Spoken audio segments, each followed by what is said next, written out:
سلام دوستان عزیز، من امید هستم و خیلی خیلی خیلی خوش اومدیم به ویدیو و امیدوارم که از این ویدیو خوشتون میاد. و بچه امروز اومدیم که هم دیگه بریم و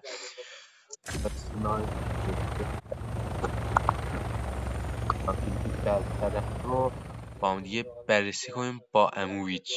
اوکی بچه ها ببینید، اسنایپ های برتر توی کالا 100% همه تو میدونید که اولیش DLQه بچه ها و دومی 100% HDR بچه ها که هیچ کدومشون به سلامت دانلود ندارم و HDR. این دوتا و این اسنایپ های بقیه آقا به درد نمیخورن به هیچ وجه، مگر حالا این امبوسه که یه در به واقع اصلا اسنایپ نمیشه که اون رگباره. مثلا فکر کنید مثلا رو اودن مثلا باز این فایر ریتش از اودن بیشتره. فایر ریت میگن یه اون رگباری، مثلا سرعت شلیک تیرش بچه. حالا بریم بچه اینا رو توضیح بدم با هم دیگه فرقشون رو و حالا با اون سبک بازیتون، سبک بازی که دارید خودتون حالا قضاوت کنید برای. اول اینکه بچه ها بهتون میگم که این میخواید که کم کنم صدا رو، راشری مثلا پلی بدید، مثلا راش بدید اینطوری از نزدیک بزنید که خیلی سخته است. فکر نکنید اینجا مثلا من این بار راحته و نیاز به تمرین های شبانه روزی داره. و اینکه حالا من بات هم نمیدونم بزنم، سخته بچه ها اینکه بتونید بزنید و اولا رو هد بزنید واقعا بازیتون عالی میشه. یا خدا یا حضرت پاک. آره اینطوری میتونید بزنید. و اینکه بچه خب بچه این از این. و نکته اول که شد، اگه میخواید راشری یعنی برید جلوی طرف سنایپر بزنید، بازم از عقب هم خوب میشه زدا، حتما DLQ رو بردارید. نکته دوم، خب شاید بگید که مثلا آی نمیدونم، خب لوکاس که سبکتره، مثلا اوتلا که سبکتره، چرا برای راش دادن مثلا از اوتلا استفاده نکنید؟ نکته اینه که بچه ها اوتلا اینا خیلی باید تیر بزنید تا طرف بیاده، ولی این دیگه نهایتا یه خیلی طرف فول آرمور رو مثلا آرمور اون سفید 200 زده باشه و دیگه نمیدونم از این چیزا زده باشه و حالا این حرفا، از نوک پایینا مثلا اینطوری بزنید شاید مثلا 3 شات بشه، حالا فکر کنم.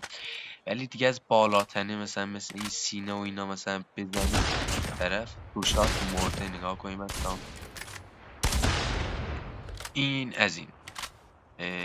بس نتیجه میگیم آقا DLQ قوی تر از این است. و اینکه بچه نکته دوم، حتما این خشاب کور کننده رو، یا اون مثلا این یه جوری مثلا این رو سرعتش کم میکنه، این کور کننده رو حتما بردارید که بچه ها یه خشاب خاصی میرید تو خشاب یه جوری علامت خاص روی یکی از خشابا میاره. نمیم اومگای مجیکی چیزی داشت کنیم یادم رفته، اینو حتما بذار. این نگید نمیدونم این برای نوباس و اینا، نه بچه اینا مثلا هرچی چیت نیست بچه ها، چون یکی قابلیتی که های جک 12 و اینا چیزایی که تو بازی هست کاملا استفاده کردنشون معقوله. معقول نمیدونم حالا یعنی چی معقول. بابا معقول رو در اصلا نشینده بگید با عقل در جور میاد. اوکی در جور میاد، جور در میاد یا بوده. اوکی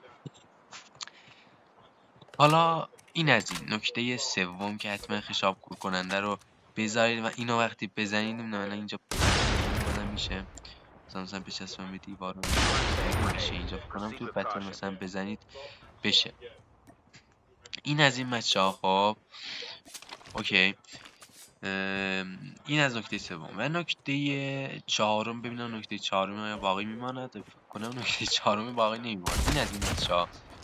و بدون ایزی بزنید و انمیا رو فشار کنید. و این از این DLQ تا اینجا. اوکی این شد بر افرادی که میخوان راشری بدید، ولی افرادی که میخوان از دور مثلا دور ای حاجی این چیه وای ریجستر خوبی داشته باشن و بتونن خیلی ایزی پلی بدن حتما بهشون HDR رو پیشنهاد میکنم که باش میتونید راحت‌تر بزنید. چرا؟ از دور ها، مثلا یه ذره از نزدیک با این سخت‌تره نسبت به چی میگن اون یارو DLQه.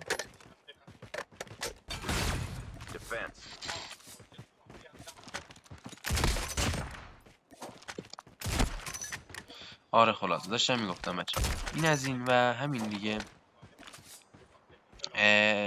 بهتون گفتم دیگه بهتره که همین به نظرم HDR رو بردارید برای بتل. اگر هنوز خیلی تو اسنایپر راشری خفن نشونید و به قول یکی از رو یوتیوبرها یادم نیست بچه‌ها، پادشاه اسنایپ اینا یادم نیست، حالا بگذاریم. اگه حالا پادشاه اسنایپ نشدید به نظر من که آقا این DLQ رو بذار کنار و همین اشتیار رو بکشید. ولی حالا میتونید مثلا به خاطر اون که خوشاب و کور کنندش نورداری اونم بچه‌ها یه ذره احساس کنم تیر رو رسیدن تیر رو کند میکنه و به درد نمیخوره، یه ذره اصلا اسنایپ رو ضعیفتر میکنه. این تا اینجا بچه‌ها و اینکه مرسی تا اینجا راه بودید، دمتون گرم. اشکال مایید آقا، حتما یه حمایت ریز و مشی از ما بکنید، مرسی واقعا ممنون میشم. و کلا بچه‌ها های فعالیتون شما بگذاریم از این لایک و ساب و اینا تو یک کلمه وقت نگیرم فراموش نشه. و اینکه بچه‌ها ببینید این شد از این نکته اول که آقا ریجستر خوبی داره از راه بود و نکات بعدی هم هستن که میتونید در نظر بگیرید. همین یه نکته است، میتونه از دور ریجستر خوبی داره و در افرادی که پادشاه اسنایپ نشدن خیلی معقول به صرفه تره. حاجی معقوله اصلا نمیدونم اصلا معقول الان تو عمرم معقول از کجام در میاد بگذاریم. حالا معقول آقای به نظر من فکر کنم یعنی مثلا اوکی تره، با عقل بیشتر در جور میاد. بازم میگم در جور میاد، جور در میاد. اوکی این از این و اینکه بچه‌ام نکته اول همین بود.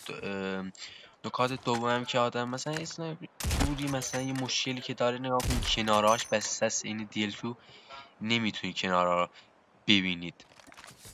حالا اینم خیلی مشکل نیست، حالا میشه استفاده یعنی اینم میتونید بچه‌ها نزدیک بزنید، ولی DLQ مثلا هست چرا باید اینو بردارید؟ ولی اگر مثلا DL لژند دارید منظورم همونو بردارید.